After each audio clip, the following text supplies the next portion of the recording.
So Battlefield 6 is finally here. I've been lucky enough to be hands-on for about 10 or 11 days now, and in that time I've spent it trying to perfect my settings in the lead up to launch to bring you guys an ultimate settings guide, not only for mouse and keyboard but also for controller too. And so without wasting any time, let's jump right into it. Now before I do start, I want to say apologies for the cursor on your screen not being linked to where it actually is on my screen. As you can see, the subtitles is highlighted here, whereas the mouse is actually above that, whereas on my screen, as I'm recording this, my cursor is on the subtitles. So if it looks a little bit janky, apologies for that. That is an EA or DICE issue. It was the same thing in the beta, and it's the same thing for every creator that I've seen do settings guides. So just pay attention to the one that is highlighted, not where the actual cursor is. Now, first and foremost, we are starting off with the accessibility tab, and I will essentially run through all of these tabs over here. Now, I have essentially left all of these audio ones untouched. As for the color profiles, I do have some pointers in here. Now, firstly, a lot of people like to change the enemy color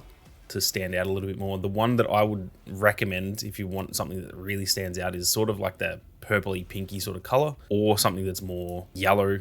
That is really going to stand out, as you can see. For me personally, I just actually prefer it sort of how it is, but what I would also recommend doing is changing it to be a little bit darker, because they usually start a little bit of that like sort of faded, washed out color, whereas I recommend just turning them up to be the full brightness. So you'll see for all of these that, as you can see, it's kind of like not all the way up here. I would recommend just turning it up. It just makes them stand out just that little bit extra. That is obviously just a personal preference, but at least for these three, these are kind of the most important ones. I would honestly recommend just changing them just to stand out that little bit more. Now, outside of the color profiles as well, just below that is the camera effects, and these are pretty important to change as well. Now, first and foremost, most people are going to want to turn the motion blur off. I've actually still got mine set to 10 just because I do like a tiny little bit of motion blur, but I think by default it's set to 100. I hate that much motion blur. I just kind of like it just takes the edge off a little bit, but a lot of you are probably going to want it on 0. So yeah, I would set it to 0 or 10 depending if you want a little bit. I turn the weapon motion blur completely off. I turn the camera shake amount all the way down. Unfortunately, it's only 50 at the minimum. It used to be 20 in the beta, but now it is 50, but just turn that down as much as you can. And then I've also turned off chromatic aberration, which is just like an optical effect. And then the infantry crosshair projection, I've turned that off. What this will do is just make your crosshair always be in the center of the screen. For me, I'm not entirely sure why this isn't default on every shooter, but seemingly over the last 10 years, they've kind of changed that to where as your character like jumps around and stuff, the crosshair will just very slightly move. I don't like that personally, so I've turned that off, but that is obviously just personal preference. We then move down to the controls part here, which is the hold and toggle settings. There is another settings area later on that has the same settings, but we may as well just do it here. Now for infantry sprint, this by default is set to toggle. And I will say, if you're on controller, I'd probably leave that as it is. For me personally, now that I've moved to mouse and keyboard, I actually prefer this being on hold. It just means that if I want to sprint, I just hold the button, and it means that as soon as I lift my finger off shift, I am no longer sprinting, and it just gives you that little bit extra control. So if you're running around a corner, you can purposely stop sprinting rather than having to like stop running forward and actually come to a stop and then keep moving. I just personally prefer that, and I would highly recommend that. If you're on PC, if you're on controller, it's a little bit different because you don't really want to be holding down the L3 the whole time. So this is kind of specific to what you play on, but yeah, if you're on mouse and keyboard, I would highly recommend putting that on hold. The rest are all pretty much untouched, but then we do have interact and reload. I've got this set to interact as tap and reload as hold. This just means that if you're in a situation where you need to reload, but there's also, for example, a door that you want to open, anything on the map that you want to interact with, it just means that tapping will interact, because generally the interaction is the most important thing. You can kind of reload if you please, but if you really need to like get in a door, for example, if someone's chasing you down, you're going to want that to be the focus. So you want to prioritize the tap being interact, and then if you really still need to reload as you're doing that, just hold the button instead. Keep in mind, this one is obviously for controller. This doesn't really affect mouse and keyboard because they're different buttons. So this is obviously a controller setting. Now the next one we have is the skip revive one that I've actually changed to be toggle instead of hold. This just means that instead of having to like hold the button to respawn, you just tap it once and it will automatically do that for you.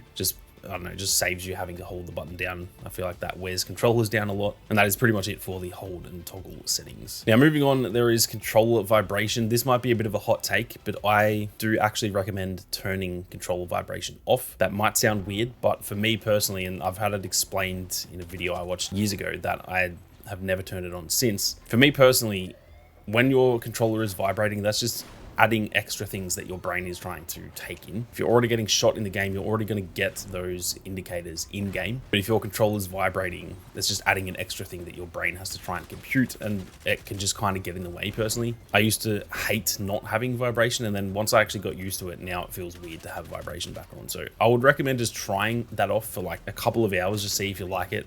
It does feel very weird if you've always played with vibration, but yeah, I recommend at least trying and seeing how you like it. At the end of the day, it's not that big of a difference, but for me, it's just I want to like remove any outside effect, and so I've really gotten used to that on controller. Lastly, for the accessibility tab, I've just turned the in-game tutorials off. They are kind of annoying. I don't think anyone really needs them. Maybe in your first like handful of games, leave them on just so you can learn the game, but I'd imagine most of you are adept at shooters. Even if it's your first Battlefield, you probably don't need a lot of those tutorials, so I've just turned that off. Now moving on to the gameplay tab, the hold and toggle settings, these are the ones we just edited, so you don't need to go and redo this. This is the one that I just went through. As for infantry down here, we've obviously got the aim sensitivity. The top one is controller, the bottom one is on mouse. Now, these are obviously just personal preference, so there really is no such thing as like the right sensitivity. It is completely down to how it feels for you. At higher sensitivities, you get the bonus of being able to be snappier, and you can turn around quicker. If someone's behind you, you can snap onto them quicker. But also on a lower sensitivity, you will generally have more sort of precise aim. It just comes down to what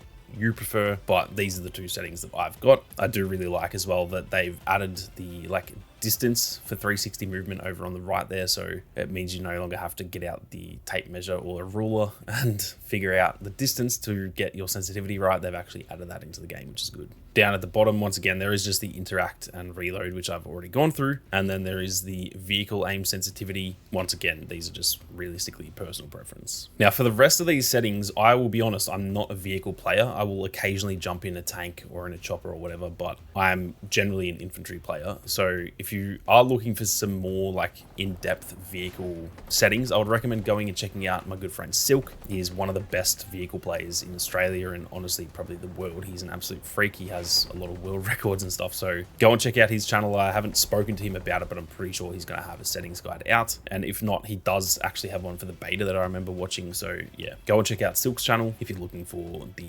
vehicle settings, because that's just unfortunately something I don't know all that much about. Now there is then the aim assist settings, and realistically you can kind of leave these as they are. Obviously this just only refers to controller. None of this affects mouse and keyboard. By default, it's completely fine. You can change this to have it feel a little bit more similar to previous Battlefield games. So I personally really liked the way that Battlefield 5 felt on controller. So I've been just testing it out on this. I haven't confirmed this is where I'm going to stay, but at the moment, this is what I've got it set to. So I've just kind of set it to the Battlefield 5 settings. Realistically, it feels also fine on the Battlefield 6 settings, which are just standard. So just play around with those. If there's a certain game, you know, it goes all the way back to Bad Company 2, I'm pretty sure. If there's a certain Battlefield game that you really liked and you liked the way it felt, for example, Battlefield 1 felt very different than a lot of the other Battlefield games. And so if you prefer one of those games in the way that they felt, just chuck it on that and you will, you know, quickly learn if you like that or if you just want to go back to standard. Now, next up is the campaign settings. Honestly, I'm not really going to go through that because it's all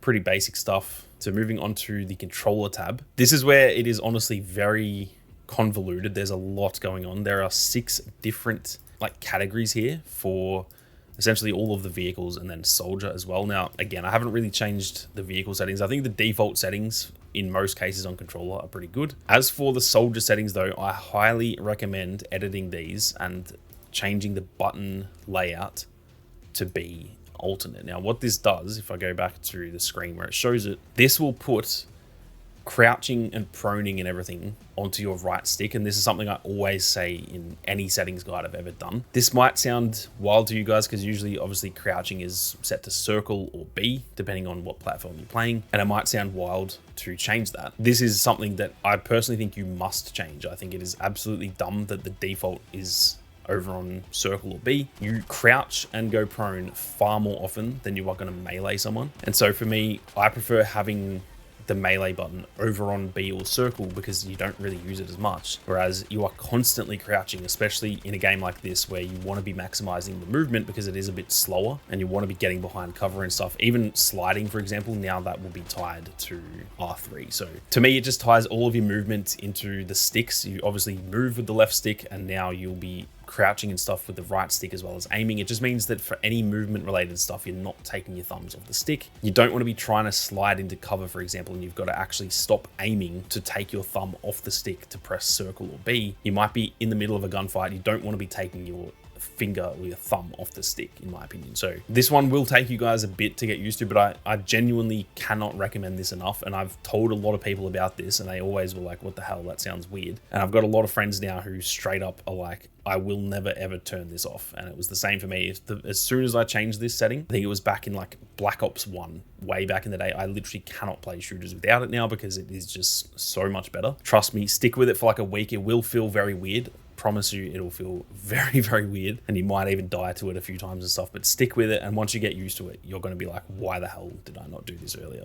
Now, lastly, if you really want to, there is also the ability to like fully map all of your buttons as well. So if there's certain stuff you want to change, you can do that in this game. I personally don't recommend it, but if you're a little bit more specific about what you want certain buttons doing, you can do that, not only for infantry, but also for all of the vehicles as well. Now, before we go any further, if you guys are interested in more Battlefield 6 content and you are new to the channel, be sure to hit that subscribe button. There is a hell of a lot of content on the way, so make sure you don't miss out. Now, moving on to mouse and keyboard, this has been going for a lot longer than I already expected it to, so I'm going to try and rush through a lot of this stuff, but mouse and keyboard and graphics are probably the two that are pretty important. So once again, with the sensitivity, this is all just personal preference. For the control settings, I recommend having the uniform infantry aiming on, and I don't really change any of this stuff here, except for the field of view. I highly recommend turning this up to anywhere from about 105 to 110. You can go more. Like I was actually playing the beta on I think I was on 120 or maybe 116. I've toned it down a little bit now, just to 110, but realistically,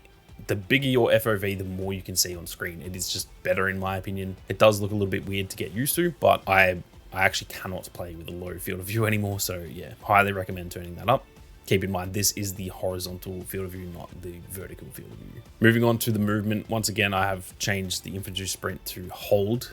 That is just mouse and keyboard. If you're on controller, obviously turn that one off. I have then actually changed the keybind for slide from, I think it starts at control, but I've actually changed it to C. I just prefer that. It feels nicer to me. So yeah, that one's obviously a bit of personal preference. As for zoom, I've also changed steady scope to be the right mouse button. Now, the reason I've done that is that as soon as I scope in with a sniper, I'm instantly holding my breath. I've set this as the second one, not the main one, so that I can still use shift if I really need to, because obviously if you're scoped in for ages, you'll run out of breath eventually, and then if you want to stay scoped in, you can still just use shift. But this just means that as soon as you scope in, you are instantly holding your breath, and it's just going to make your aiming steadier without having to actually hold the button. So I recommend doing that. It's not that big of a deal at the end of the day, but it is just a nice little addition. As for the rest of these are all pretty much unchanged. Once again, the sensitivity and stuff I've already gone through. So yeah, I'll leave the rest of this stuff alone as it is. Now, moving on to graphics, this is obviously where it's going to get pretty different for all of you, because there is a graphics tab on console, but it's a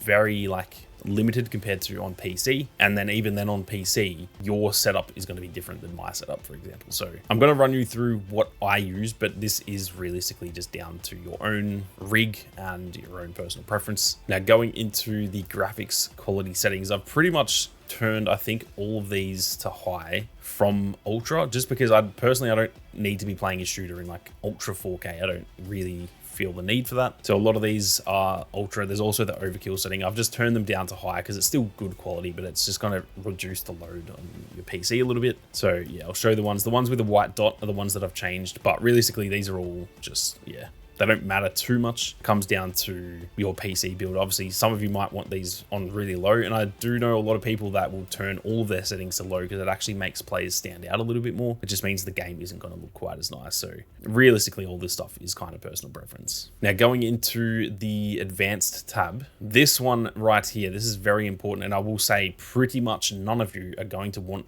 the setting that I have. The reason I've got the frame rate limiter on and set to 60 is because even though my PC is a beast, I I'm definitely going to need to upgrade my monitor soon, because the monitor is also really good, but it only has a 60 hertz refresh rate. So this monitor and all of my monitors are 4K, but the refresh rate isn't that high. And so I've got mine set to limit the frame rate to 60, which is lower than you probably want. But unfortunately for me, even if I'm getting 200 frames a second, it's only showing 60 frames on my screen. So there's no point in letting my PC do all that work when I'm only getting 60 frames. So for most of you, you're not going to want to set it to 60, but all you need to do is just find what refresh rate your monitor has. A lot of them will be 120 hertz, 144 hertz, even potentially higher than that. And you just want to set it to be limited at that refresh rate, because like I said, even if you're getting 250 frames a second, if your refresh rate is 144 hertz, then those extra nearly, more than 100 frames aren't really doing anything. So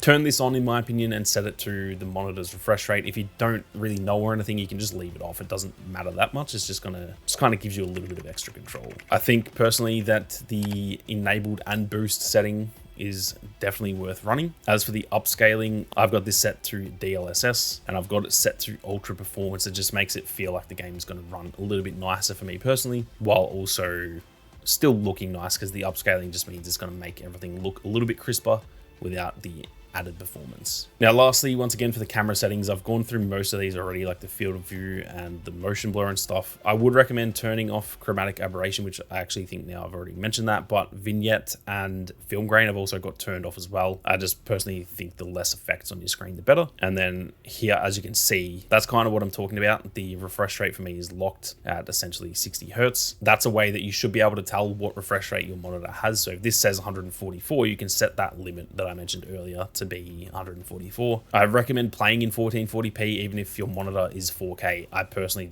I don't think a multiplayer shooter you need to be playing in 4K. It's not a single player game. You want the added performance. So yeah, I would set that to 1440p. And I think it's very important to have vertical sync on, because I do get a lot of screen tearing if I don't have this set on. So yeah, if you're getting any screen tearing, that will generally fix that by turning that on, which I'm pretty sure is on by default. Now, finally, moving on through the audio, because the rest of these don't really matter all that much.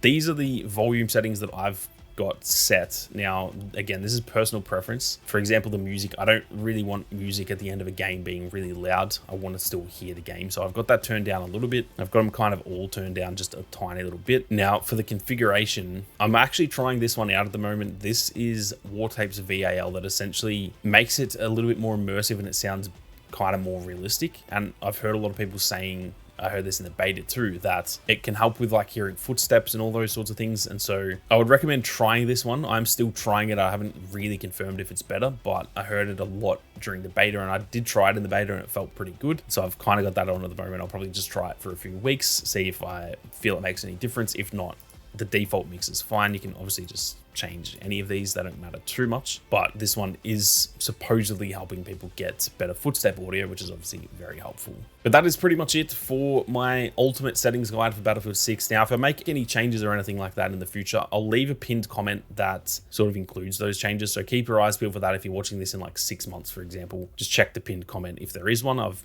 potentially made some changes down the line, but I'm pretty happy with these settings for right now. So hopefully that helped you guys out. And if it did, be sure to hit that like button. And like I said, if you are new to the channel, be sure to subscribe. There is a lot of content on the way. But with that being said, thank you all very much for watching. You guys have a great day, and I will see you all out there on the battlefield.